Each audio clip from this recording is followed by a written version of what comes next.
Mesdames et messieurs, bonjour, bonsoir et bienvenue à un autre épisode des Antipodes de la lutte. Pat Laprade, Fred Poirier, KR, Kevin Raphaël. KR sur la route, KR le nomade, KR le pèlerin. Tu sais comment Jeff Marek puis Elliot Friedman appelaient ça dans le temps à 32 Thoughts? Ils appelaient ça un carcast. Ma calice de Jeff Marek puis ça arrivait souvent qu'Elliot Friedman était sur la route. Mais je vais prendre 2 secondes pour tout de suite m'excuser du son là, c'est la vie, mais on va faire de notre mieux.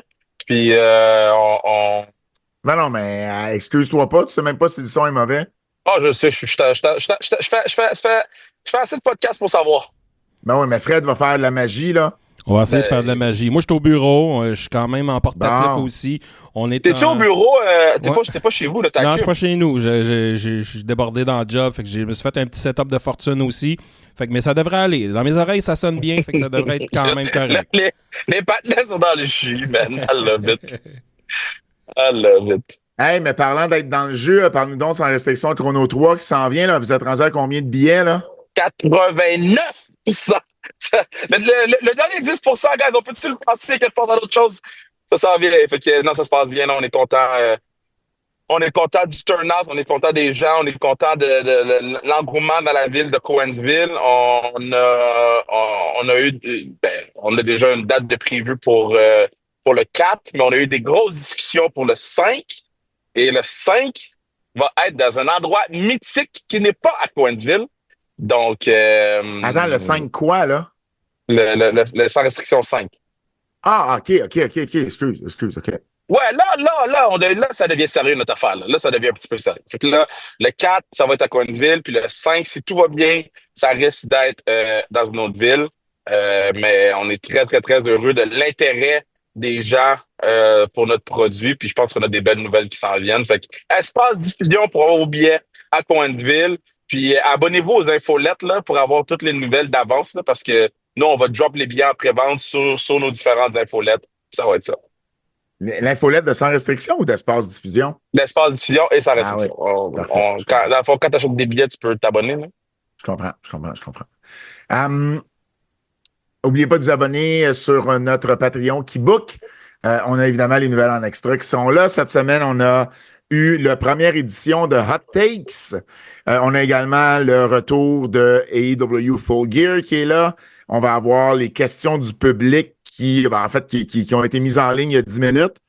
Donc, dont les questions du public sont déjà là. Et on a également des confinements Mania. Et Kev, je te suggère, vu que tu es dans ton véhicule, c'est pas ultime là, comme façon de procéder, je te propose de faire un keybook spécial pour qu'on parle des commentaires que les gens nous ont remis sur leur carte. On peut faire un keybook spécial sur les commentaires. Pour faire quoi? Ça va durer 3 minutes. Ma réponse aux commentaires est très, très simple. Mais on peut le faire. Mais c'est un keybook qui va durer 3 minutes. Ben pourquoi ça durait 3 minutes?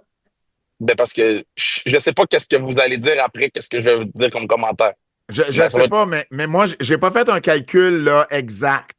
Mais je pense à vue d'œil, sur les 74 réponses qu'on a reçues, moi, je pense que je gagne par au moins 90% des voix. Ah ouais, mais...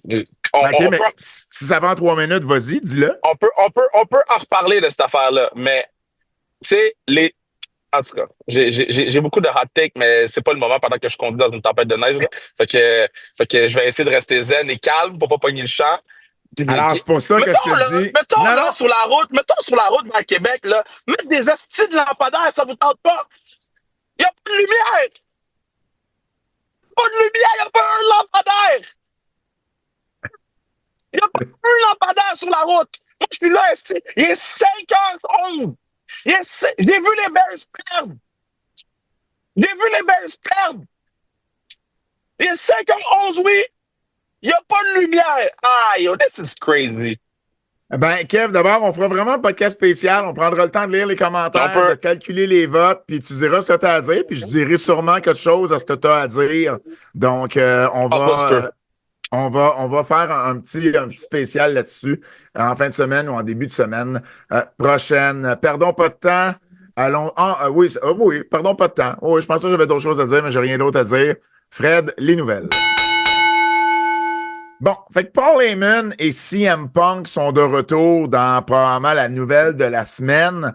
On les a vus à SmackDown alors que Paul Heyman est arrivé à la toute fin. Solo Sikoa essayait de convaincre Roman Reigns de redevenir ami parce qu'il était juste 4, puis eux autres, ils étaient 5. Et Paul Heyman est arrivé. Quel pop il a eu. Il y a le pop qui était fou, mais il y a aussi tous les Easter eggs. Parce que moi, tout de suite, son outfit, je l'ai flashé. Le rouge de Solo Sikoa avec le petit mouchoir rouge, le t-shirt puis le petit mouchoir rouge en dessous de la veste. J'ai tout de suite flashé parce que je l'ai fait. Je trouvais Solo laid habillé comme ça. C'est comme quel être humain s'habille de même à part Solo Sikoa. Fait que quand Paul Heyman est sorti habillé comme ça, je l'ai fait oh. Toi, tu penses qu'il va s'allier avec Solo? Moi, j'ai plus vu le rouge de Jey Uso. Non, Jay est bleu. Ben, Jay, il était tout en rouge, en fait. C'est pas vrai, t'as raison. Jay est bleu. Mais il était tout en rouge à SmackDown. C'est juste le rouge de Bloodline, mais le outfit, c'est exactement le outfit de Solo. Je ne dis pas qu'il va s'allier à Solo, mais... Mais Paul Heyman ne fait jamais rien pour rien. Exact. Et si tu retournes en arrière, là, parce que moi, j'ai fait la jeunesse de cette affaire-là. Bon, moi, c'est un storyline qui m'intéresse beaucoup. Fait. Puis vous savez comment je tripe sur des storylines. Bon. So, on se rappellera qu'après WrestleMania, là, Paul Heyman a tenté de contacter Roman Reigns à plusieurs reprises et ça ne fonctionnait pas.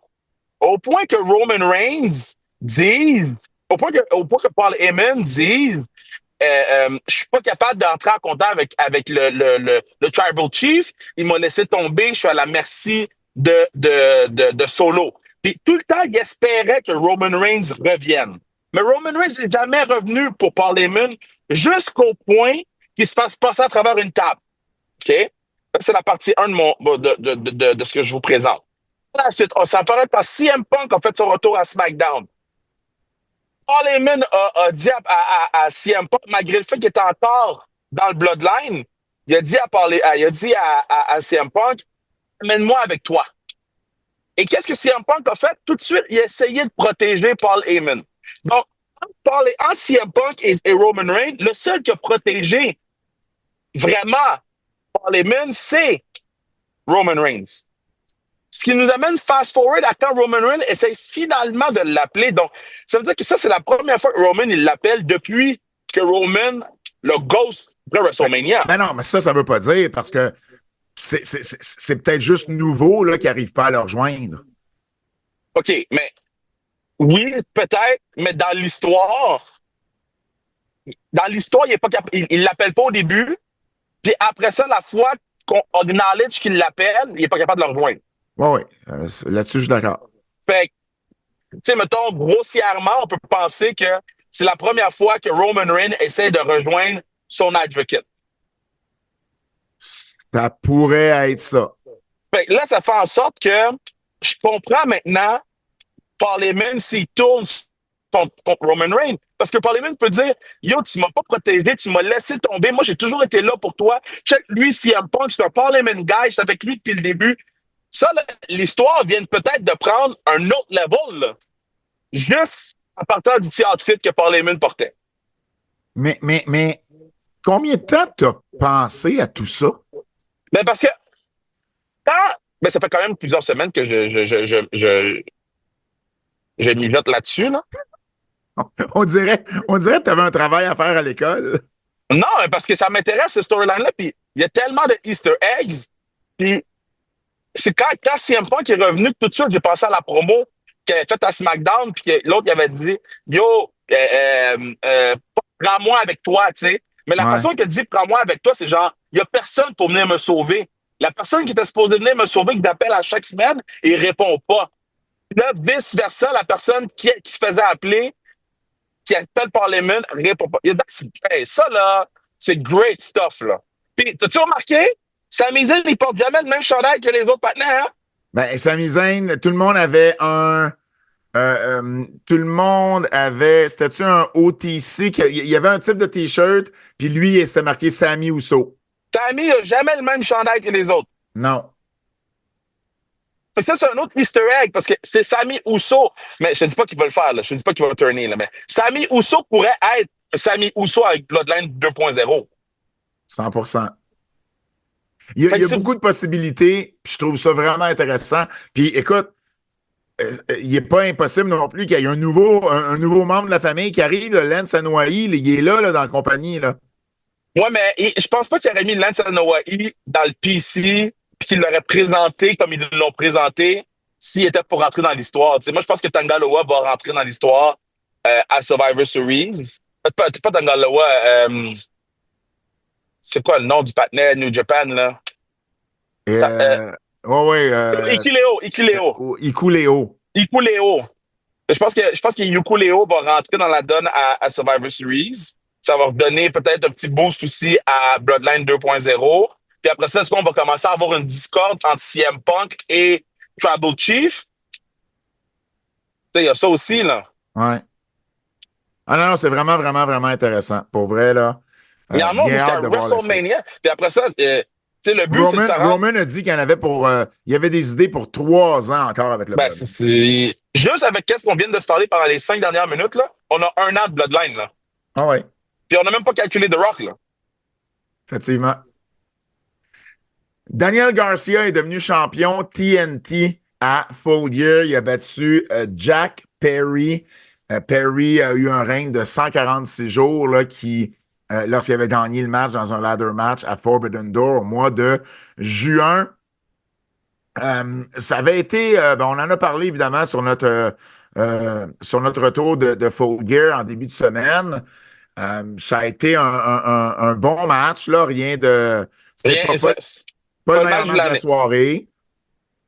Puis j'avais ça quand tu dis ça, fait que je vais me reprendre tout de suite, fait que je vais dire pas le meilleur match de la soirée, là, mais ça n'a pas été un match mémorable. Il n'y a personne qui va se rappeler de ce match-là. Ça a été un match correct dans une carte bancale. Puis c'est ça la vérité. Puis ceux qui sont pas contents que je dis ça de AEW, ben yo, tant pis. Parce que c'est ça la vérité. Puis les gens comprennent pas les storylines. Et ce que je me tue à dire depuis 1 an, ben là, les résultats sont là. C'est terrible. Attends, je vais te lire le commentaire qu'on a eu sur notre Patreon suite à notre podcast, à notre Keybook sur Full Gear. C'est Jean-Philippe Grenier et il dit « Je me considère un die-hard fan des EW, mais le pay-per-view dans la fin de semaine n'était pas écoutable. L'histoire à la fin, ça mène nulle part. Les matchs étaient so-so pour la plupart et les payouts à peu près nuls. La WWE dans ses PLE B-list au moins font avancer les storylines malgré des shows de 3 heures et de 5 matchs. Il y a 2 choses qui pénalisent la compagnie actuellement. On a passé de 4 à 9 pay-per-view et toujours des galas de 9 à 10 matchs. Moi, après 11 heures, je suis brûlé et il a donné 6 sur 10 au show. Et ça, c'est un die-hard AEW, là. Et tu sais, l'élément, il faut toujours que tu t'adaptes à ton marché, OK? Puis, un autre commentaire que j'ai lu, c'était pourquoi on compare toujours à la WWE? Parce que AEW se compare elle-même à la WWE. Ouais. La AEW veut compétitionner avec la WWE. Et ils sont ouverts là-dedans. Fait que c'est sûr que quand on vient de temps pour comparaison, c'est sûr. Maintenant, le marché de la lutte professionnelle, les fans, là, ils sont plus capables de rester pour 11 matchs. C'est pas pour rien que Papa Paul a changé pour 5. C'est pas parce que c'est plus convenable. Il y a le roster pour en mettre 12 matchs. Mais l'attention des gens est plus la même. Ouais. Tu sais, en télé, là, on se fait dire, si vous mettez pas d'écriture dans l'écran, on va perdre les gens. Imaginez, là. Si vous mettez pas de l'écriture dans l'écran, on va perdre les gens. C'est ça qu'on se fait dire. C'est fou, ça. C'est pas la même... Regarde pas la télé ou quoi que ce soit, ou l'entertainment de la même façon, parce que, on fait du multi-écran. 2, notre attention span, il est vraiment plus court qu'il y était. Vous êtes vraiment une génération de TDAH, là. Ben oui, parce que c'est comme ça qu'on a grandi. On a grandi avec plusieurs trucs en même temps, plusieurs divertissements en même temps. Mais c'est parce qu'il faut s'adapter à ça aussi. Là. C'est pas juste de dire on va mettre 10 matchs, on va mettre 10 matchs parce qu'on veut que tout le monde soit sur la carte. Prends 5 storylines, monte-les, mets-les sur le pay-per-view, puis après ça, on continue avec d'autres. Mais mettons, tu veux te différencier un peu de la WWE, tu peux faire plus de 5 matchs. t'es pas obligé d'en faire 11 non plus. Il y a un milieu tu peux entre en tout faire ça. 7, tu peux en Ben faire oui. 8. Exact. Tu es obligé d'en faire 11. Tu sais, à Full Gear, là, si on prend pas le Zero Hour, là, juste le show comme tel, il y avait 1, 2, 3, 4, 5, 6, 7, 8. Il y avait 9 matchs. Ouais. 9 matchs, mais qui durent 4 heures de show. Il y a Non, mais ça parce que aussi, il y c'est a des ça aussi matchs, à considérer. c'est des matchs qui sont longs. Ben, c'est ça. Fait que, tu sais, 9 matchs comme tel, ça dépasse un petit peu la limite qu'on vient de parler de 7-8. Mais si c'était 9 matchs dans un show de 3 heures, ça serait déjà moins pire que 9 matchs dans un show de 4 heures. Parce que, une affaire que je dis depuis le début avec AEW, c'est qu'on peut pas respirer entre les matchs. On voit des Match of the Year candidates, un après l'autre, puis on n'est pas capable de respirer entre. T'as raison. C'est comme si tu en ligne des excellents. Tu sais, je sais pas c'est quoi vos séries télé préférées, mais tu sais, à un moment donné, là, t'en écoutes 3-4, là, tu vas faire quelques épisodes, faut que tu te lèves et tu fasses quelque chose d'autre, là. Ben, pas nécessairement. Mais ça c'est générationnel peut-être ou c'est individuel. Moi, je suis pas comme ça. Moi, je peux te binge-watch une série de 10 épisodes sans même bouger de mon divan. Mais, OK, mais tu vas pas prendre ton sel. Tu vas pas. Tu vas pas prendre ton sel. Tu vas pas prendre ton ordi. Tu vas... Oui, ben, pas l'ordi, mais je vais prendre mon sel. OK, mais c'est je vais quand même être attentif. Là. Mais je sais, mais les gens sont attentifs pareil, mais c'est multi-écran pareil. J'étais avec toi là-dessus, Kevin, à 100%. Moi, avant, j'écoutais le hockey. Une chose à la fois, c'était correct. Maintenant, je suis sur mon téléphone, je fais de la musique. Je suis plus capable d'écouter une affaire longtemps, un à la fois. Mais c'est les téléphones, là. C'est vraiment les téléphones qui ont changé nos habitudes. Puis, tu sais, le TikTok. Puis, tu sais, la manière qu'on consomme le contenu maintenant, c'est beaucoup. C'est vite. Puis, c'est intense. On s'en rend pas compte. Mais moi, j'écoute plus de séries, là. C'est trop plate. Je suis pas capable de faire ça. Ouais. Ben, j'avoue que moi aussi, je suis devenu comme ça. Je vais écouter une série, m'avoir mon sel pas loin. Même que des fois, ça m'arrive de mettre sur pause une série parce que, ben là, mettons, je joue au Scrabble avec toi, puis là, ça me gosse, puis j'arrive pas à trouver un mot. Mais là, je suis plus attentif à la série. Je pèse sur pause, je te bats au Scrabble, puis ensuite, je réécoute la série, tu sais. OK.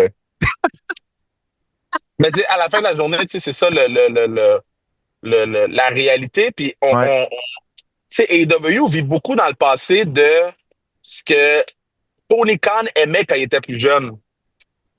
Puis c'est ça qui devient un problème avec AEW. Parce que le booker book ce qu'il aimait avant. Waouh! Yo! Coucher du soleil dans le loin. Le ciel est orange. Fuck les lampadaires, man. Toi, en ce moment, là, tu vis une épiphanie parce que tu fais un podcast en conduisant. J'ai toute mon expérience en ce moment. Tu as sûrement ton sel pas loin. Ben non, mon sel, je suis très main libre. OK. Puis tu regardes un coucher de soleil en même temps. Ouais, le coucher de soleil est comme l'image, je ne le prendrai pas en photo parce que je conduis, là, mais l'image est quand même crazy. Là. Mais non, j'ai toute mon expérience de faire un podcast en conduisant. Hey, il y a Willow Nightingale qui est revenu également au pay-per-view. Yo, c'est même pas un coucher de soleil, c'est une serre. C'est whack. Willow Nightingale, elle est revenue dans la finale entre Jon Moxley et Orange Cassidy, où elle est venue s'occuper de Marina Shafir. Tu sais, un retour correct, mais en même temps, ben non, la foule l'a reconnue, là. Je veux pas, faut pas que je dise ça. La foule l'a reconnue. Bref, elle est revenue dans ce match-là. Elle qui était plus là depuis un mois, là, suite à une commotion qu'elle avait subie à CMLL. OK, ça a été un retour parmi 1 million d'affaires, fait qu'on se rappelle-tu vraiment qu'elle est revenue? Ben non, parce que la finale a été tellement, tu sais, il y a tellement de choses qui se sont passées. Okay. Je vais donner un hot take, OK? On a parlé plus de Marina Shafir à Bloodsport que de Willow qui revient à AEW Full Gear. Puis ça, Ben les gens sur l'Internet, les gens, il y avait plus de hype sur ce que Marina Shafir a fait à Bloodsport que Willow Nightingale qui revient. Mais c'est parce que, tu sais, la finale, il y a tellement de choses qui se sont passées. Tu sais, Claudio, Pac sont intervenus. Tomohiro Ishii, Kyle O'Reilly, Rocky Romero. T'as Wheeler Utah qui est venu interférer pour le finish. Ensuite, après le match, t'as Adam Page qui s'en vient. C'est un heel Page. Puis c'est le premier à venir sauver les babyface. Je comprends pas. Ensuite, Christian Cage arrive avec son contrat. Jay White arrive. Puis là, t'as Darby Allin, l'esti d'innocent, qui lui s'en va se crasher dans un F-150 alors qu'il y a personne dans le truck de Death Riders. C'est comme, bro, qu'est-ce que tu fais? Mais tu sais, ça. Après ça, c'est ça, on en a parlé en loin et en large sur le podcast. Là, on a fait une heure là-dessus. Fait que les gens vous direz vous abonner, là, mais ça a été un. C'était overbook. C'était pas juste overbook, c'est incompréhensible. C'est Top incompréhensible. Top 3 match de la soirée pour Full Gear. Écoute, ça fait tellement longtemps. Bon, OK, je vais t'en nommer, là. Évidemment, Carl Fletcher, Will Ospreay, qui a été le match de la soirée. C'est un. Je pense que Mercedes Moné avec Chris Statlander. Ouais, c'est 2. Ça a été sur Cage Match, entre autres, c'est les 2 plus hauts. Puis ensuite, ben, ça dépend, là. Tu sais, toi, t'avais bien aimé MJF, Roderick Strong. Moi, j'ai adoré ce match-là. Je dis pas que c'était la meilleure feud ou whatever, tu sais, parce que comme j'ai dit sur le podcast, moi, Roderick, si tu parles de ma mère, ça se peut que je fasse pas mon entrée, là. Ça se peut que je rentre comme Will Ospreay, rentrer, focus, puis je veux que personne voler, là. Roderick Strong a fait toutes ses pauses de son entrée. À un moment donné, il se passe, bro. Moi, j'avais bien aimé Jay White avec Hangman Page, puis il y a la finale. Il y a la finale, Moxley Cassidy, qui a quand même, tu sais, système ce genre de match-là. Encore une fois, AEW, c'est pas un show, c'est pas un show avec une carte avec des mauvais matchs. Non. C'est juste un show mal ficelé. Oui. Tes top 3 MVP de la soirée? Carl Fletcher, parce que c'est quand même un gros stage. Puis il a bien répondu à la pression. Je dirais... Je vais donner Chris Statlander, moi. Parce que pour les mêmes raisons que Fletcher. Oui, exact. Puis je dirais Orange Cassidy, parce que quand même, il y avait le main event sur ses épaules, puis je trouve qu'il a bien fait quand même. Donc, je vais le donner à Orange Cassidy, le dernier MVP. Pire match de la soirée, est-ce que c'est Private Party? Là, mais ça vous tente pas, là.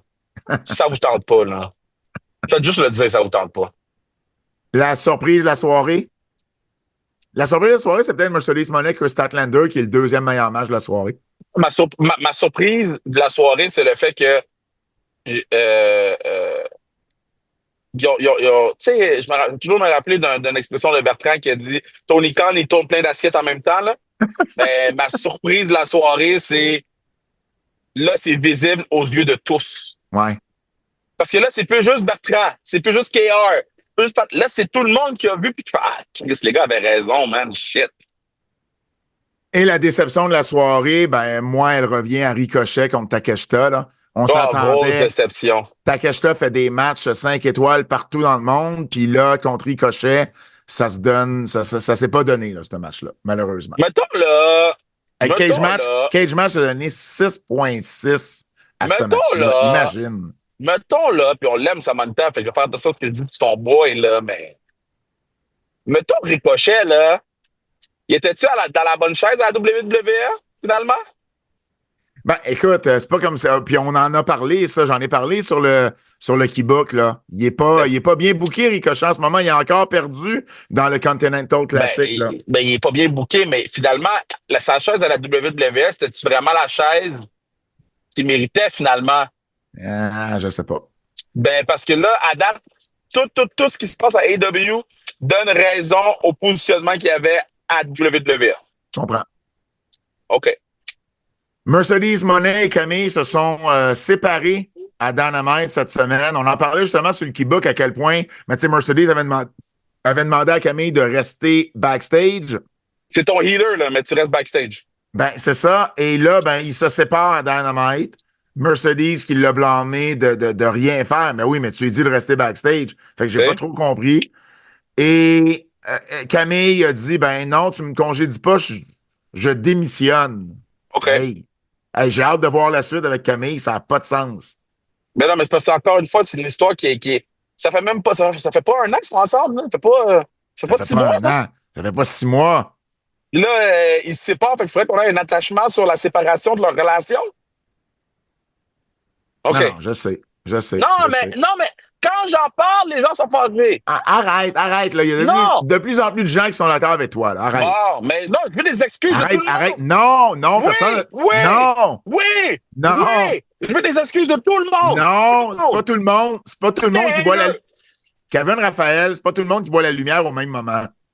Bon, respecte ça. Parce que moi, je la vois pas sur la route en ce moment. Non, ben c'est ça. Mais à un moment donné, tu vas la voir. Bon.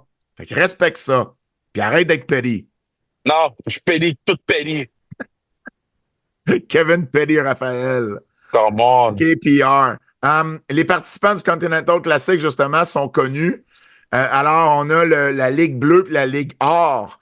Et il y a du talent, là. On se cachera pas, là. Non, AEW peut faire une affaire spéciale là, s'il n'y a pas. Là. Il y a Okada, Fletcher, Daniel Garcia, Beast Mortos, Mark Briscoe et Shelton Benjamin dans la Ligue bleue. Et dans l'or, Will Ospreay, Juice Robinson, Brody King, Ricochet, Claudio Castagnoli et Darby Allin. Et là, contrairement à l'année passée, la finale, c'est pas juste le gagnant des deux divisions qui s'affrontent, c'est lors du pay-per-view World's End. C'est-tu World's End à la fin de l'année? Ouais. Je dis World's End, oui, c'est ça. Hein? Donc, au pay-per-view de fin d'année, ben, c'est le gagnant de la Ligue bleue qui va affronter le deuxième de la Ligue or. Le premier de l'or va affronter le deuxième du bleu. Et là, les deux gagnants vont s'affronter. Tout ça sur le même pay-per-view. Donc, c'est le même qu'on va déterminer les gagnants cette année. Et on a déjà eu les 3 premiers matchs à Dynamite. Shelton Benjamin a battu Mark Briscoe, Claudio a battu Ricochet et Brody King a battu Darby Allin. C'est-tu moi ou on n'aura peut-être pas les meilleurs matchs dans ces 3 meilleurs matchs, dans ces 3 matchs-là. Là. Du Continental? Ben, oui, du Continental. Là. C'est ces 3 matchs-là de Dynamite d'hier passeront pas à l'histoire du Continental Classic. Ben non. Ton match numéro 1, ça va être Will Ospreay face à X. Numéro 2, Will Ospreay face à X. Ouais. Numéro 3, Will Ospreay face à X. Ça va être tes 3 meilleurs matchs. Mais bon, ça n'a pas été des mauvais matchs, là, c'est pas ça que je veux dire. Non, moi, ils sont laissés de l'espace. Non, moi, ça me dérange pas parce que dans le G1, c'est pas tous les matchs qui sont 5 sur 5. Ouais. Mais c'est juste. C'est ça. AEW, il y a une grosse histoire, là. Je ne sais pas si tu as suivi ça. Il y a une grosse histoire avec AEW, Game Changer Wrestling, GCW, puis Ricky Starks. Je vais essayer de le résumer, là, puis après ça, tu pourras commenter.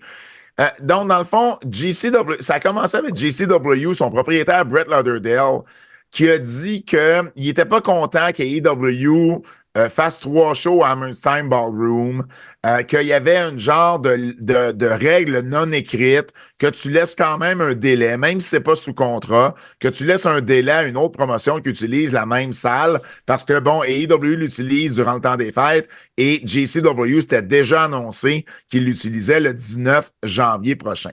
Et il dit, bon, moi, je le connais pas, Tony, on s'est jamais rencontrés, je parle pas à personne chez AEW, mais en même temps, bon, ben, tu sais, il y a cette règle non écrite là, et il se demande, ben, tu sais, pourquoi ils font ça? Est-ce qu'ils essaient de nous faire mal? J'irai pas jusque-là.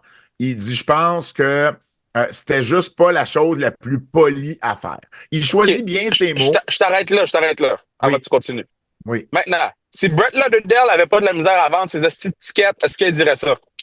Mais y a-tu de la misère à vendre ses billets? Oui, il y avait de la misère à vendre les billets. Là. Ils n'ont pas atteint les objectifs qu'ils avaient. S'il n'y avait pas de misère à vendre ses étiquettes, est-ce qu'il dirait cette affaire-là? Ben, c'est sûr, s'il était sell-out, ça ne changerait rien. Ça, non, mais admettons qu'il est, je sais pas moi, il est à 70% de vente ou 80% de vente. Il en parle même pas. On n'a même pas la discussion de cette affaire-là. Mais t'as raison. Mais je fais juste dire que mais t'as raison, mais en même temps, il n'a pas tout à fait tort, lui non plus. Mais c'est parce que là, lui, il sort cet argument-là parce qu'il n'a pas vendu le nombre de billets qu'il... Mais c'est sûr qu'il ne sortirait pas s'il était sell-out. Mais c'est ça que je te dis. Non, mais lui, il sort cet argument-là qui vient expliquer un peu, donner une fausse excuse de si la vente de billets, finalement, elle n'atteint pas les Ben, trucs qui sont supposés être. Moi, quand il peut-être. dit, il fait ça pour me faire mal, man, le gars, il shoot vers WWE. T'en penses-tu qu'il s'en fout de GCW? Ben, De faire mal à la business de GCW, là. mais On va y aller comme ça, là. Logiquement, là. tu vois, là, en date d'il y a 3 jours, il a vendu 681 billets sur 2025 Bon. le 7 novembre. S'il était à 1002, là, il n'y a même pas cette conversation-là.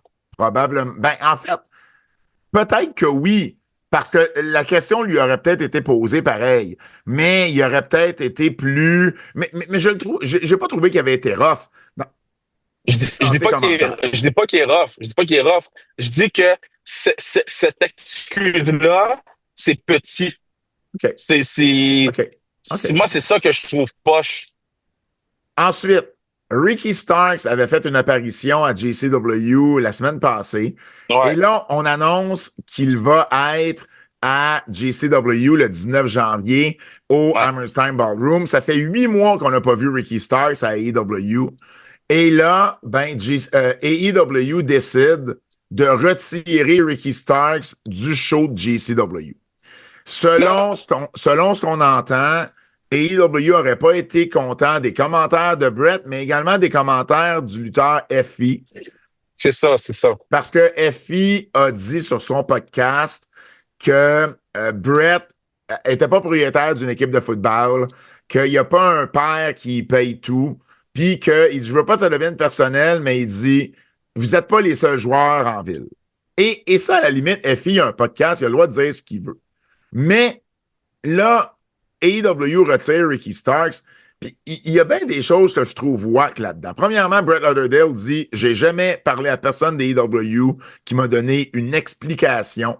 J'ai aucune idée pourquoi on a retiré Ricky Starks de notre show.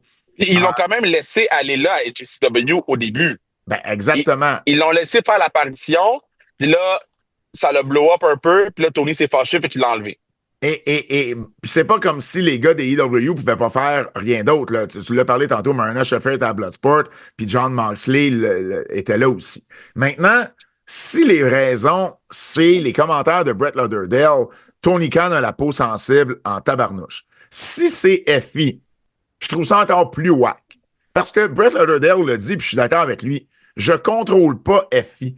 Je l'engage comme lutteur, comme travailleur autonome, puis ce qu'il fait sur son podcast, ça y appartient. Puis moi, là, j'ai rien à voir. Là. Il se contrôle, il est indépendant à 100%. Donc, de pas savoir c'est quoi, je trouve ça whack.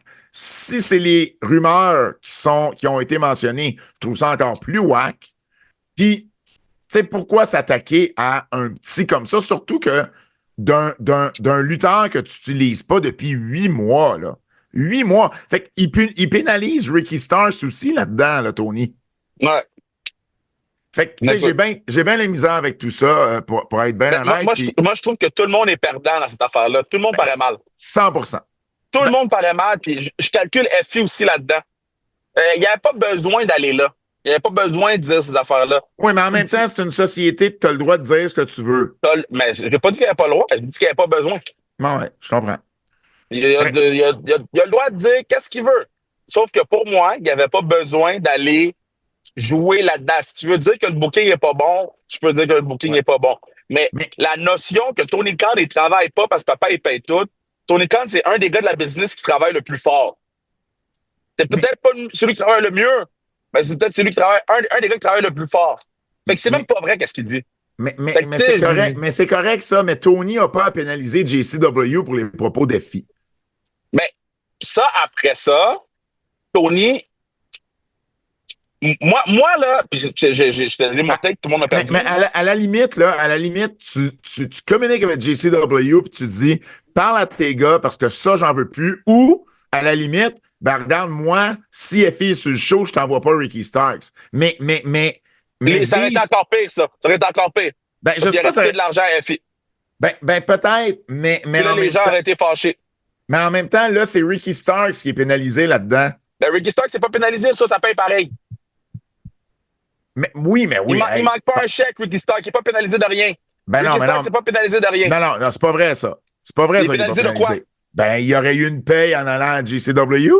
Je pense que ça paye de C'est pas grave, c'est pas grave, ça. AEW. Non, mais c'est pas grave, ça. Il est pénalisé. Tu peux pas me dire qu'il est pas pénalisé.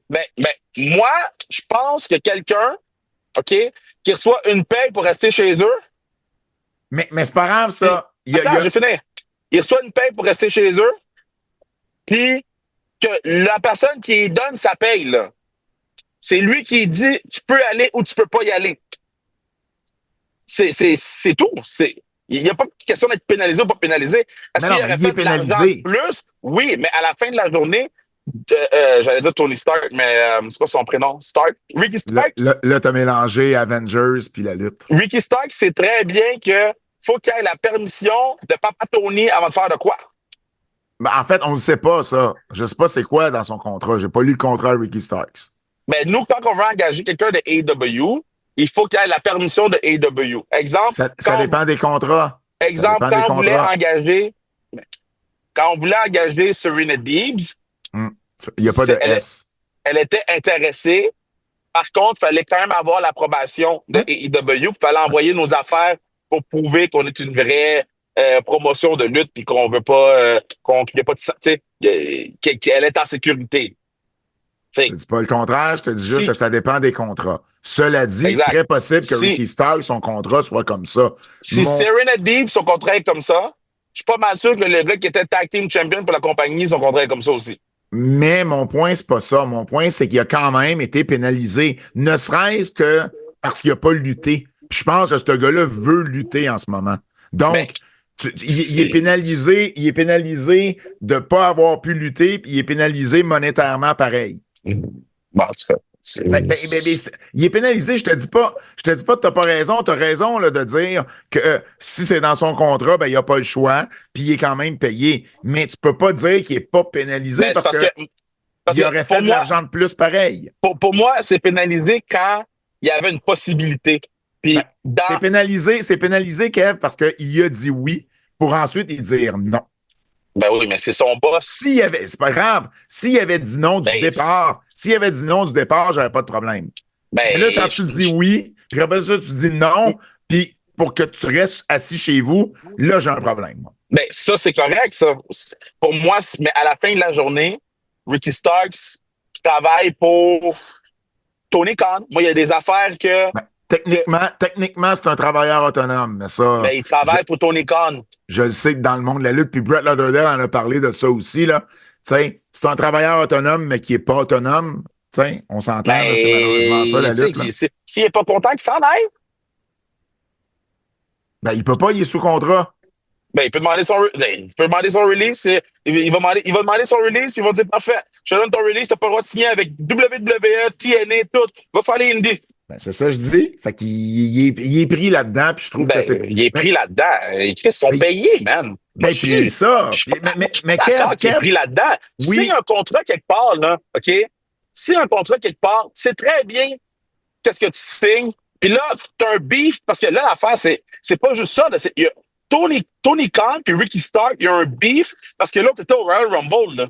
Mais... Non, mais attends, mais c'est pas juste le fait que il a été à GCW ou pas. Ces deux-là ont un beef depuis longtemps. Mais ça, on le sait pas. Ben, parce que c'est ça qui est rapporté. Non, mais Ricky Starks, lui, dit qu'on lui a jamais donné la raison encore de pourquoi il lutte pas. Lui, il dit, je suis prêt à lutter, puis on me tient juste pas au courant de ce qui se passe. Ben, il y a combien de lutteurs de AEW qu'on dit ils savent pas puis ils sont pas mis au courant, mais qu'est-ce que je dis, c'est qu'il y a un beef selon qu'est-ce qui est sorti, même que la sœur de Cody Rhodes, elle a fait un tweet pour dire « Hey, j'inviterai pas Ricky Starks à Thanksgiving, wink wink », tu sais, juste pour pas causer plus de problèmes. Tu sais, il y a eu une chicane quelque part, puis clairement, il y a quelqu'un qui file d'une façon par rapport à l'autre personne, puis cette personne-là, c'est le boss. Je comprends. Fait que Ricky peut rien faire à part tant que son contrat s'écoule, puis encaisser les chèques. Oui, mais ce gars-là veut lutter. Mais je comprends qu'il veut lutter, mais Il y a plein de gens qui veulent faire plein de choses. Si toi, là, avec ton contrat avec TVA Sport, tu voudrais peut-être avoir Non. Attends, tu voudrais avoir 4 chroniques de plus, si de plus, Non, ça c'est de pas, plus. c'est pas bon, ça. Non, c'est pas bon. Pourquoi c'est pas bon? C'est pas un bon exemple. Ben, Lui, il a pourquoi? signé un contrat pour lutter. Fait que lui, Il a il signé s'attend un à lutter. contrat avec AEW. C'est pas écrit tu vas lutter 45 fois dans l'année. Ben, ça, tu le sais pas, tu l'as pas vu, son contrat. Ben, si c'était écrit tu vas lutter 45 fois dans l'année, il aurait lutté 45 fois dans l'année ou mais il c'est pas aurait cassé grave. son contrat. Là n'est pas C'est ça mon la point. vérité. Mon point, c'est qu'il a signé un contrat avec AEW pour lutter. Il a signé un contrat avec la compagnie, puis là, la compagnie, elle l'utilise pas. Ben Comme, oui. comme que Natalia n'était pas utilisée Mais pendant un bout, elle était lui signée veut avec la lutter, compagnie. Kev. Lui veut lutter. Fait qu'il est pénalisé en ce moment. Ben oui, même s'il est payé, il est pénalisé. Ben, pour moi, Je te dis pas que Tony Khan, je te dis pas que Tony Khan n'a pas le droit de faire ce qu'il veut. Il a le droit, contractuellement, il a le droit de faire ce qu'il fait en ce moment. Mais est-ce que c'est pénalisant pour Ricky Starks? 100%. Ben, pour moi, quand tu acceptes le chèque, t'acceptes ton fait. Ouais, non, je suis pas d'accord Ben, avec ça. si tu acceptes le chèque, tu acceptes ton fait. C'est ça qu'est-ce que tu veux dire si tu acceptes le chèque? Qu'est-ce que tu veux qu'ils disent? Paye-moi pas en plus? Mais non, mais c'est. Parce qu'on peut pas. Parce que l'affaire, là, OK, moi, mon gros pet pire de toutes ces affaires-là, là, c'est il a signé un contrat, il reçoit de l'argent, puis dans le contrat, je te dis pas que je sais exactement qu'est-ce qu'il y a dedans, mais il a signé avec AEW. Puis la personne qui décide des matchs de AEW, il est en beef avec. OK, attends une minute. Tiens, toi, là, t'es signé là, avec TVA Sport, mettons. Ouais. Puis TVA Sport te signe, OK? Ils te payent, mais ils te font rien faire. Là. Tu fais pas de télé, tu fais rien. Non, ils te payaient pas dans ce temps-là.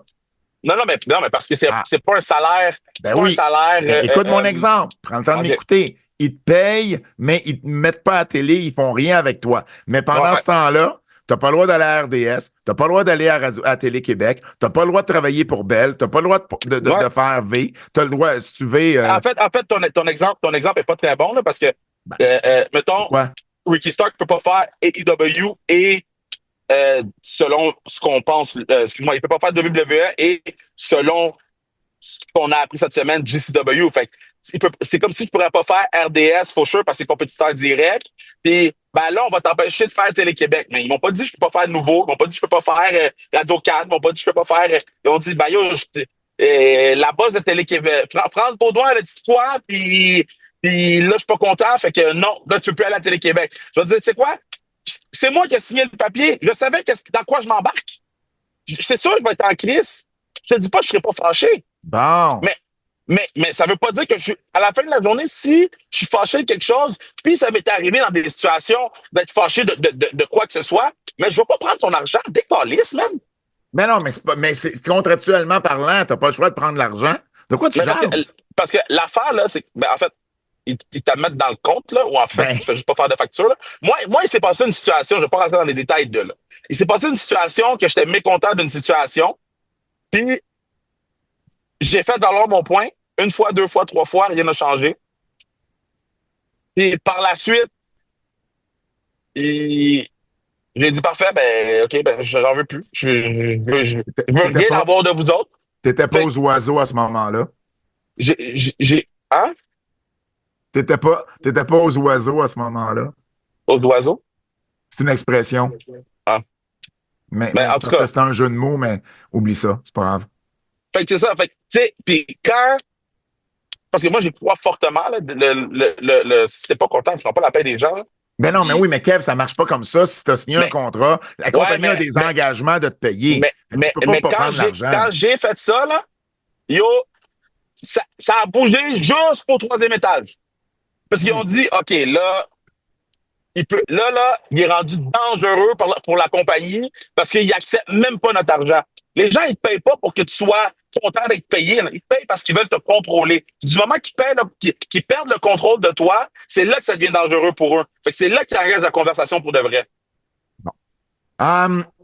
Game Changer Wrestling a depuis booké 4 gars d'ECW pour son show Hammerstein Ballroom où ECW a longtemps été présent. Masato Tanaka, Tajiri, Super Crazy, Little Guido. Guido Nunzio, en fait. Et puis, ils ont également booké Homicide et Makito. Fait que là, ils mettent le paquet pour essayer de vendre le plus de billets. Voyons voir comment tout ça va se... Puis, à la fin de la journée, tout ça, là, Hmm. on a plus parlé du Hammerstein Ballroom Show qu'on aurait parlé. Ben, je comprends, mais... C'est à eux de capitaliser là-dessus parce que les gens parlent d'eux, puis les gens se sentent mal pour eux. Les gens sont derrière eux. C'est le temps de faire un mot pour capitaliser puis essayer d'aller vendre un autre 600. Là. Les Hardys vont demeurer à TNA, donc ils s'en vont nulle part. Ils ont re-signé un contrat avec la promotion. On sait qu'ils sont les champions par équipe en ce moment. Donc, Matt est revenu au mois d'avril et Jeff est revenu au mois de juin. Donc, ils s'en vont nulle part. Jake Cargill, de son côté, est blessé. Ouais. La WWE a sorti au début ce qui semblait être une blessure de storyline. Assez détaillé, là. C'était fou, là. Je lirai pas, mais il y avait genre. Non, mais c'était détaillé, mais c'était tout son corps au complet qui avait mal, là, dans la storyline. Tu sais, oui, exactement. Puis honnêtement, là, moi, quand j'ai vu Jake Cargill sur le capot de l'auto, avec la petite jambe sur le côté plié, je dis, hostie, même immobile est pas capable de vendre comme du monde. Oh, arrête, là. Mais non, mais c'était pas crédible. Arrête, il y a là. personne qui tombe puis qui reste pogné dans cette position-là. Personne. Ça, je suis pas d'accord. Ben, c'est pas grave. C'est la réalité. Il n'y a pas besoin d'être d'accord. Il n'y a personne qui tombe comme ça puis qui reste. Je peux te trouver plein de photos sur Internet de gens qui tombent. Là. Trouve-moi une photo de quelqu'un qui tombe exactement dans cette position. Parfait. Ça, je vais arriver à Québec. Tu m'en trouves une. Bref, Jake Cargill, elle est réellement blessée. On ne sait pas la sévérité exacte de sa blessure ou si ce que la WWE a annoncé est la réalité ou pas, mais on parle d'un minimum de 3 mois où elle ne sera pas présente. C'est Bayley qui va la remplacer dans le match War Games à Survivor Series ce week-end. La WWE aussi est en train de promouvoir l'Elimination Chamber au Rogers Center de Toronto le 1er mars comme étant la dernière fois que John Cena va lutter à Toronto. Ouais. Et ça veut dire que si c'est la dernière fois qu'il lutte à Toronto le 1er mars, ça veut dire qu'ils n'iront pas souvent à Toronto après le 1er mars jusqu'à la fin de l'année. Moi, j'ai eu une certaine discussion qui m'ont dit il va falloir qu'on compte nos dates au Canada. Il va falloir qu'on quoi? On compte les dates au Canada, disons. Il n'y en aura pas beaucoup, hein? Ouais, C'est ça. non. C'est le feeling que j'ai aussi. Ben, moi, c'est la confirmation que j'ai eue. Et le titre intercontinental féminin qu'on vous parlait la semaine passée a été confirmé cette semaine à Raw. Donc, on a maintenant le titre féminin US à SmackDown et le titre féminin à Raw intercontinental. J'ai adoré le take de Paul Heyman. Donc, Paul Heyman, on lui a posé la question. Puis il dit habituellement, là, il dit, je trouve qu'il y a trop de championnats. Mais il dit le but des championnats, il dit, t'as pas besoin d'ajouter des championnats pour raconter des meilleures histoires. Fait qu'il dit, pour moi, il dit, ajouter des titres, ça va diminuer les titres qui sont déjà là et le spotlight qu'ils vont avoir. Par contre, il dit, ce qui marche, marche. Fait qu'il dit, si tu arrives à rendre tous tes titres relevant, mettons, il donne un exemple. Il dit, mettons, tu as 14 titres. Ils veulent tous dire quelque chose. Ben, pense en avoir un 15e. Mais si tu en as 7 titres, puis tu as de la misère à les rendre intéressants puis relevant les 7, ben, peut-être qu'il faut que tu coupes le nombre de titres que tu as. Fait qu'il dit, ce qui marche, marche. Puis ça dépend toujours des situations. En fait, c'est pas un nombre précis, c'est comment ils sont utilisés. Et j'ai adoré cette explication-là. Et si on regarde ça autant chez AEW, WWE, on peut pas dire que 100% des titres sont relevant. Je pense qu'il n'y a aucune compagnie qui a 100% des titres sont relevant. Ben, exact. Soyons sérieux, là. Ben, si t'en as juste un, oui. Si t'en as un ou deux habituellement, tu vas réussir à les avoir relevant. Mais le but de la chose, base d'avoir les titres féminins et masculins, les titres féminins US et intercontinental qui sont miroirs de ce qu'on voit du masculin, c'est de rentrer dans le mouvement de sport féminin qui cherche l'égalité. C'est juste ça. Je dis pas l'inverse, je te juste te dire que moi, je suis 100% d'accord avec ce que Paul Heyman Oui. Ben, si on parle, mettons, expliqué. vraiment de ces titres-là, c'est la raison pourquoi. Là. C'est vraiment juste... et les petites filles vont acheter les titres intercontinentales de filles, puis ça va vendre encore plus, puis... Tu sais... Si vous voulez avoir plus de nouvelles, abonnez-vous à notre Patreon Keybook. L'extra nouvelle s'y retrouve à chaque semaine. Keybook sur notre Patreon. Excusez-moi, cette semaine, ben, on vous parle de Kylie Ray, de Saraya, d'AEW en Australie, du Japon et bien plus. Les nouvelles en extra, exclusivement sur notre Patreon Keybook.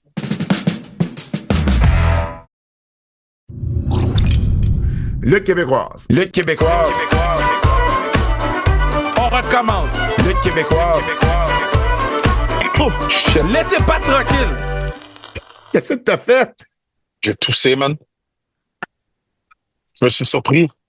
Ben oui, il me semblait que tu toussais jamais, toi.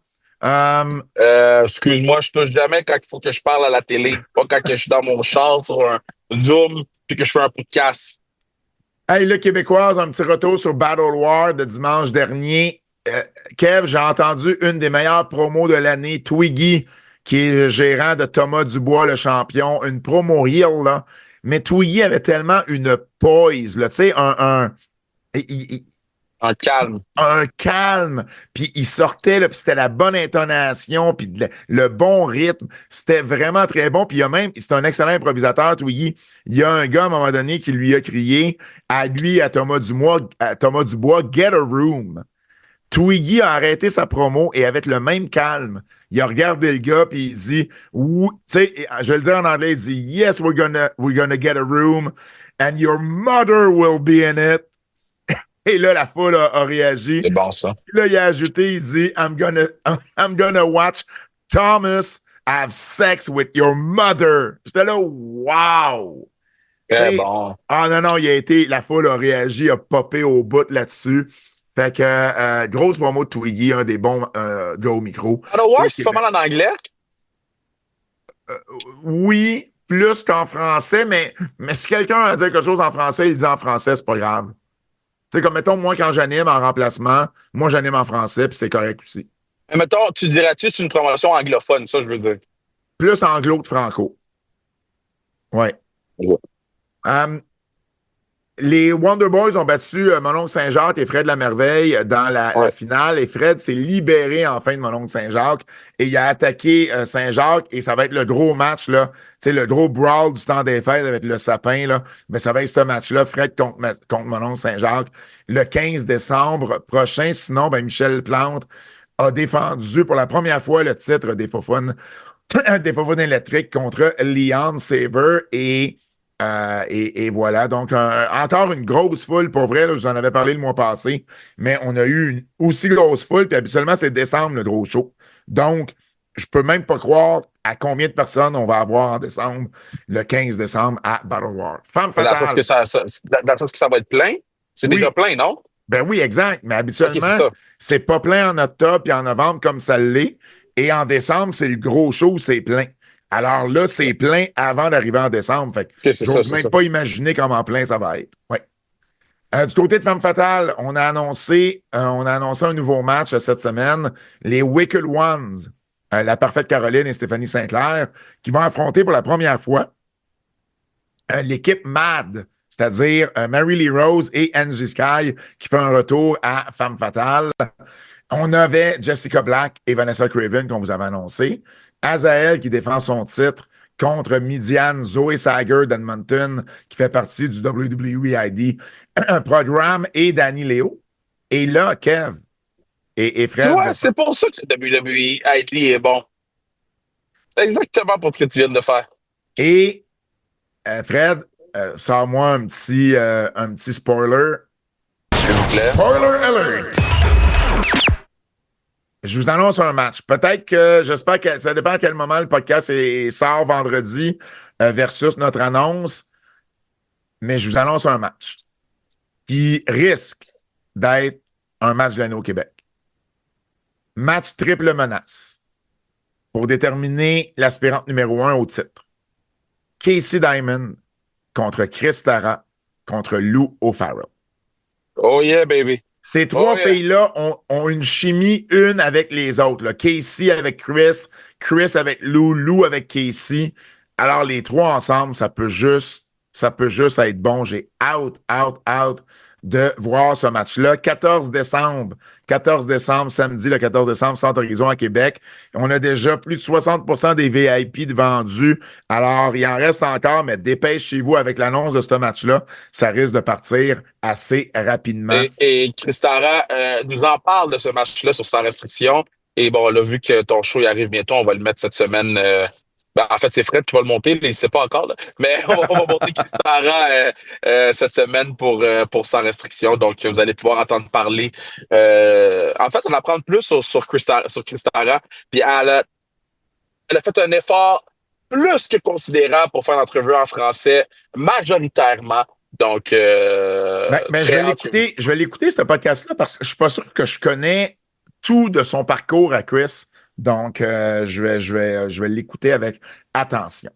Tu sais, c'est pas juste son parcours, c'est aussi son take sur la lutte, puis comment elle voit ça. Puis c'est ça que je trouve intéressant, c'est c'est elle, elle travaille les matchs. Là. Fait que, tu sais, c'est comment qu'elle voit ça, Donc, sans tabou, sans restriction, allez-y.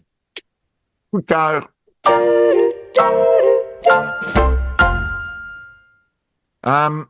La promo avec Kevin et Cody, j'ai adoré. Kevin est bon, man. Kevin, là, il est quelque chose en ce moment-là. C'était magique. Quand il dit qu'à Cody, là, tu sais, Roman, il essaye de mettre fin à ma carrière. Ça fait 4 ans, 5 ans que je me bats contre le Bloodline. Puis toi, dès que tu as eu une chance, ben, tu as été faire équipe avec, là. C'était senti, là, quand Kevin lui a dit, là.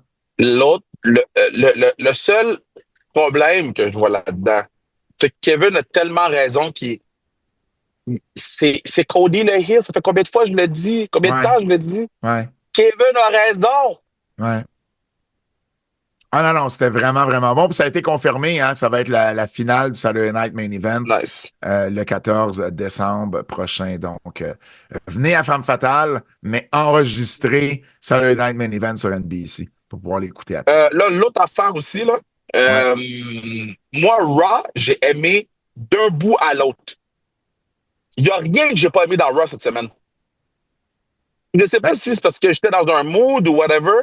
Le tag match avec Mysterio puis Dragon Lee, j'ai adoré. Le match de New Day, j'ai aimé qu'est-ce qui s'est passé après. J'ai aimé que Tozawa gagne avec un senton. Je trouve qu'il y avait rien d'inutile. Les affaires backstage, tout. Je trouve que c'est un des meilleurs Raw, ou en fait, je vais recommencer, un des Raw les mieux balancés que je l'ai vu cette année. Les War Raiders avec Judgment Day, j'ai adoré ce match-là, moi. Et les War Raiders, là, quand ils sont on. C'est plus quand ils sont pas blessés. Oui.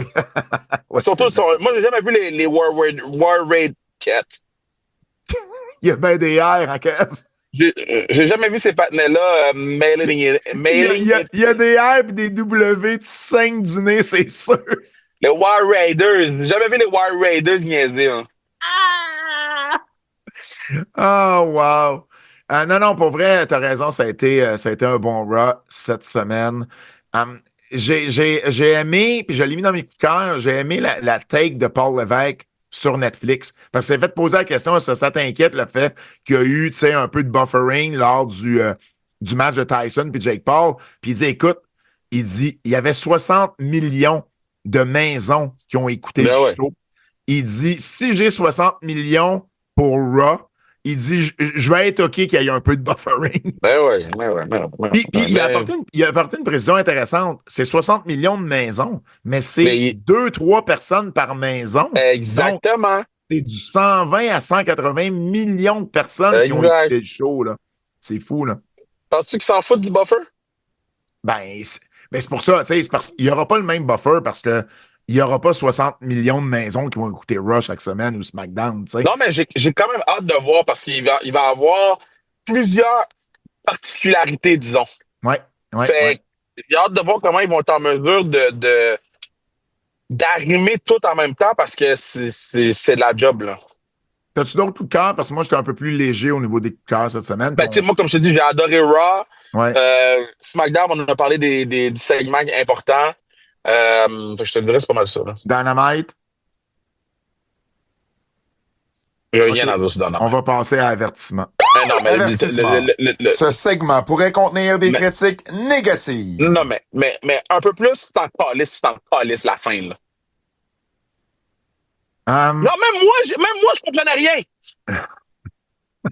Je dis, mais qui fait quoi? Qui? Ah, c'est quoi? Des mecs, Marina Shafir a tué l'autre, par exemple. Ça, j'aime ça. Parce que j'aime ça que Marina Shafir a pète des boys. On Mais n'aura reste- pas. Ah, vas-y, excuse-moi. Le reste qu'on comprend pas. C'est tout. On n'aura pas le même take, mais j'ai détesté ce que MVP a fait en conférence de presse après Full Gear. Non, moi, j'ai Détesté. adoré ça. J'adore Parce ça. qu'il a demandé à un gars qui savait poser une question, parce qu'il a dit, tu sais, F4W Online, qui est l'ombrelle du Wrestling Observer Newsletter. Puis il a dit, tu viens d'où, F4W Online? Il dit, c'est quoi ça? Ben, il dit, c'est un site sur la lutte. Puis là, quelqu'un a dit, it's the Wrestling Observer Newsletter. Puis il dit, ah, Tony OK. Khan a dit ça. Ah, c'est Tony qui a dit ça. Bon, OK, c'est ça. J'ai entendu l'audio. Je n'avais pas reconnu la voix à Tony. Puis là, MVP a juste fait, OK, ben moi, je réponds pas à ce site-là. Moi, je suis d'accord. J'ai comme fait dude. Le gars s'est déplacé pour couvrir un événement. Ouais, Il puis- reste jusqu'aux petites heures du matin pour une conférence de presse. Puis toi, tu l'envoies chier de même. Moi, je suis d'accord. Comme Non. comme que quand Joel Embiid il a dit au gars, je te parlerai plus jamais parce que t'as fait ci, t'as fait ça. On sait pas s'il y a un beef entre Observer, whatever le nom, là, puis MVP. Il a répondu à toutes les questions de tout le monde, sauf lui. Mais non, Et parce qu'il ça, a été de la merde avec d'autres. Tu vois, Il quelqu'un a d'autre été- a voulu. Non, quelqu'un d'autre a voulu poser une question. J'ai écouté la conférence de presse. Oui, je sais qu'est-ce qu'il a fait. Il a demandé pour qui t'écris. T'as-tu un bac en journalisme? Qu'est-ce que la personne a fait au début? La première affaire que la personne a dit, c'est Hey, you Non, look c'est fabulous. faux. C'est faux. Il a demandé ses credentials avant qu'il pose C'est sa pas question. vrai, ça. Oui. Kev, Je l'ai écouté 3 fois. je l'ai Je peux te écouté moi l'envoyer. avec. Il lève la main et il dit First of all, you look fabulous. Non. Là, il l'a dit 2 fois. Il l'a dit la première fois, puis il l'a redit une deuxième fois avant de poser sa question. Mais avant qu'MVP lui demande ses credentials, il dit on lui donne le droit de parole, puis il dit You look fabulous. Puis là, après ça, MVP fait une face, puis là, il go in on that boy. Ben, Mais il moi, l'a dit 2 fois. Et la première fois, il a dit You look fabulous. moi, Puis après ça, il l'a répété après. je vais le réécouter parce que moi, je l'ai entendu juste une fois après qu'il lui a demandé ses credentials. Non, il l'a dit au début aussi. Puis moi, Je c'est vais le plus. réécouter. Ça se fait pas. Ben, je suis 100% d'accord avec toi. C'est un commentaire qu'il n'aurait pas dû faire. Mais. Non seulement ça se fait pas, il a osé répéter Ben, là, tu vois, l'affaire que TikTok les partenaires. Ben, là, tu vois, ça, je l'avais pas compris. Moi, j'ai pas compris le premier. J'ai compris le deuxième d'abord. Moi, j'étais comme.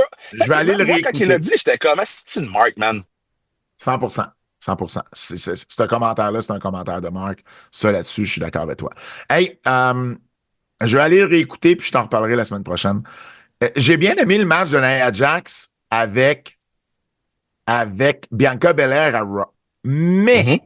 Mais, à partir du moment que Nia Jax fait un leg drop du troisième, Puis que la personne ne meurt pas, là. la personne ne meurt pas, puis c'est pas le finish, là, j'ai un problème avec ça. Fait que là, ça c'est pas un problème, mais Tombstone sur les métals, c'est pas grave. Ouais, mais là, mélange pas les affaires, là. Pourquoi tu mélanges? C'est ça. Tu fais une manœuvre qui est dévastatrice, c'est pas le finish. C'est pas une question de mélanger les affaires, là. Ben non, mais ça aurait dû être le finish, là. Le nombre de choses qu'on voit dans la lutte chaque semaine que je dis, ça se peut pas que nanana. Ben, ça m'a dérangé. Ça fait partie du match. Mais fin de la journée, c'est dans la même catégorie de bullshit, là. T'as-tu d'autres avertissements? Moi, j'ai fait le tour. Là, moi, je suis rendu à Québec. Bon, ben, faut jouer à 8 bits, là. Yo, là, disclaimer, je suis dans mon char. Ah, je le savais, tu dirais ça, je le savais! Asti, il se fait un disclaimer, 8 bits. Mais non, mais c'est parce que je peux pas entendre bien, là.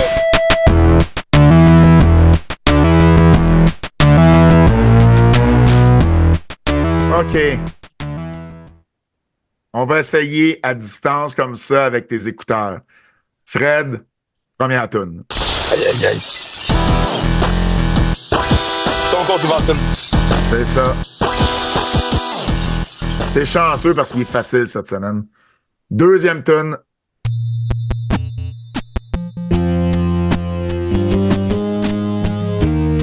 The Rock.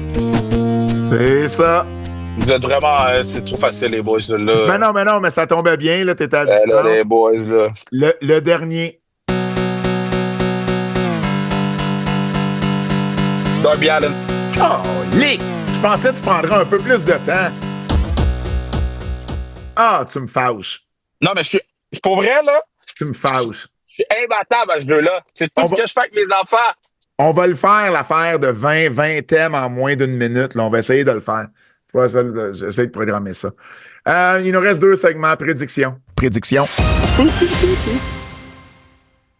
OK, c'est Survivor Series ce samedi, 30 novembre. Ça commence à 18h. Hein? Ça commence plus tôt qu'à l'habitude.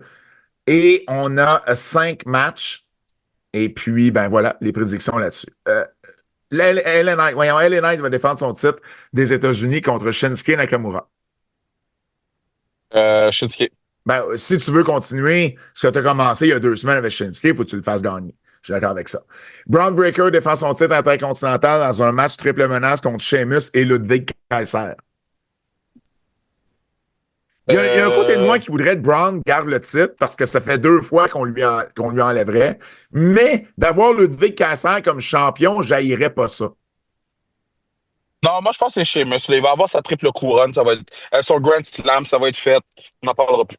Moi, je vais dire Kaiser. Il va voler le pin ou il va avoir une affaire, une marque quelconque. Ouais, mais ça va être weird d'avoir lui. Puis moi, j'aimerais mieux que Kaiser aille le Money in the Bank. C'est une affaire de même qu'on peut créer de la dissension. Mais il y a le temps de perdre le titre d'ici à Money in the Bank aussi. Là. Non. Je sais, mais c'est plus pour l'histoire que je commence. J'aime mieux qu'il n'y en ait pas ou qu'il y ait le Money in the Bank. Gunther va défendre son titre mondial contre Damien Priest. Ça, c'est Damien Priest. Gunther, excuse-moi. Gunther va gagner. Le War Games féminin, Rhea Ripley, Bianca Belair, Naomi, Io Sky et Bayley contre Liv Morgan, Raquel Rodriguez, Nia Jax, Stephanie Stratton et Candice LeRae. Pour être un bon match, c'est quoi les stakes de ce match-là? Ben, je pense qu'on va avoir des rivalités qui vont se former un peu comme dans une bataille royale. Tu sais, as des rivalités. Tu sais, est-ce que, ben, par exemple, est-ce que Tiffany Stratton va cacher in? Non, mais parce que mettons, là, ils se battent un contre l'autre. Mais. Oui, mais c'est quoi mon intérêt de voir une équipe gagner plus que l'autre, à part c'est les babyface? Ah, il n'y a pas d'intérêt à voir qui va gagner. L'intérêt, c'est les histoires qu'on va raconter à l'intérieur de ce match-là. Et qui vont mener à d'autres choses. Mais c'est ça, ce War Game-là, ce match-là, c'est une entrée. Mais le finish pourrait jouer dans une histoire qui va se développer plus loin. Mais reste que c'est une entrée. Tu vois qui gagner? Tandis que le masculin, ben, c'est le repas principal. Tu vois qui gagner? Je ne sais pas pour vrai. Je ne sais pas parce que je vois pas c'est quoi l'histoire en ce moment des 2 équipes ensemble. Moi, je pense avec les babyface, avec Rhea Ripley. Là. Ils peuvent mettre les babyface, puis mais tu sais, ils pourraient mettre les heels aussi. C'est que j'ai de la misère à comprendre cette histoire-là. Autant que Wright est bon, mais les babyface, ils ont montré qu'ils n'étaient pas capables de travailler ensemble. Fait que j'ai hâte de voir. Là. Du côté masculin, Roman Reigns, les Usos, Sami Zayn, CM Punk, avec Paul Heyman dans le coin, bien évidemment, contre Solo Sikoa, Jacob Fallou, Tama Tonga, Tonga Loa et Bronson Reed. Moi, je veux que les heels gagnent. Là. Mais moi, je pense que ça va être mais parce que Roman, il prend des pins tout le temps. Là. Mais Roman n'est pas obligé de prendre le pin. Ça peut être Sami qui prenne le pin. Là. Ouais. Mais moi, je vois les Hills gagner. Si tu veux continuer un petit peu encore l'histoire, je pense pas que c'est le temps de faire gagner Roman. Mais je suis d'accord que c'est pas lui qui prend le pin. Là, mais En tout cas, j'ai hâte de voir je suis convaincu que ça va être intéressant. Peu importe qui gagne, c'est ça, c'est bon. C'est bon. Mais là, il y a des vrais steaks. Moi, là, il y a quelque chose au bout de la ligne. Je comprends les deux côtés. Je vais aller avec Solo. Et on termine avec le quiz.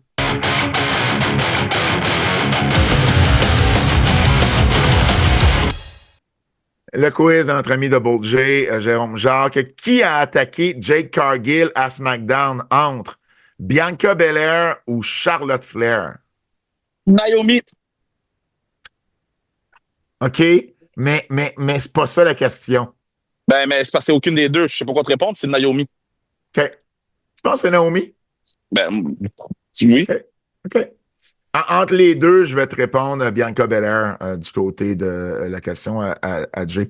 Quelle est la pire équipe lors de leur match à Survivor Series 95? Je nomme 2 équipes du Survivor Series 95. Laquelle est la pire? Skip, Zip, Radford et le 1-2-3 Kid ou Marty Jannetty? Marty Jannetty, Akushi, Barry Horowitz et Bob Holly? La première équipe. Hey, Skip, Zip, les Body Donors avec Radford puis le 1-2-3 Kid ou Marty Jannetty, Akushi, Barry Horowitz et Bob Holly. Moi, on va prendre l'autre, mais il n'y a pas de mauvaise réponse. Il n'y a pas de mauvaise réponse. C'était pas partout. Ça se donnait pas. Et finalement, quel lutteur des EW advenant une arrivée à la WWE aurait le plus de chances d'être gaspillé ou mal utilisé entre Hangman Page ou Orange Cassidy? Non, Hangman Page. Parce que Orange Cassidy, là, il va tellement plaire aux kids, ils vont tellement vendre de merch que WWE all this is money. Ouais, je vais être avec toi, ça va être Hangman Page. Hey, c'est déjà tout pour les antipodes. Merci, Kev, d'avoir fait ça sur la route en distance. Tu t'es bien rendu à Québec. On en est bien content. Et au nom de Fred Poirier, celui de KR, Kevin Raphaël, mon nom est Pat Laprade et je vous dis à la semaine prochaine. C'est un rendez-vous.